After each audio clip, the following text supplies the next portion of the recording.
A bit of normality in disrupted times. I'm just so glad it could go ahead. I really thought it wasn't going to happen, but here we are. We're a little bit worried about being able to get here and have Christmas and do all our things that we wanted to do around Tasmania, but so far so good. Cross fingers. While this fun run went off without a hitch, the race against COVID is taking its toll.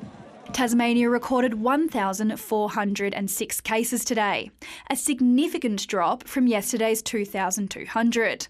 There are 15 cases in hospital, only 4 are being treated specifically for COVID. No one is in the ICU. There are roughly 7,500 positive cases and about 4 to 5 times that number of people in isolation. But that number will no longer include some hospital workers. From today, those classified close contacts who are asymptomatic and test negative can return to work, with extra safety measures in place. They're being put in a situation where the choice is either they potentially risk exposing a colleague or a colleague's family member or a patient, or they stay home and they leave their colleagues working in a system that is far, far beyond capacity. This proves that we are being responsive and dynamic to the circumstances. While hospital workers are returning, many are asking if students will be. My expectation is that Term 1 will still recommence on the Wednesday, the 9th of February. But they may notice changes. Given the COVID that we do have in our community, that school may look a little bit different this year to what it's looked like in previous years. There might be different recess times and different ways that a school interacts. That could include more outdoor learning, extra cleaning and kids wearing masks.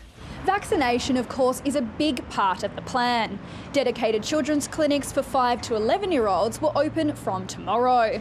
But with just a month to go until school returns, only about 40% are booked in. The government says it has capacity for the entire age group to be partially vaccinated by the start of school. No Tasmanian child will have the opportunity to be fully vaccinated before school returns on the 9th of February. So we absolutely need to hear from the government what health advice they have to show that those schools are safe for children. I think with kids especially, they're not going to keep to the 1.5 metres. They're not going to not touch things and wear masks properly. So I think it's important that everyone is protected as much as they can be. The race to vaccinate still far from the finish line.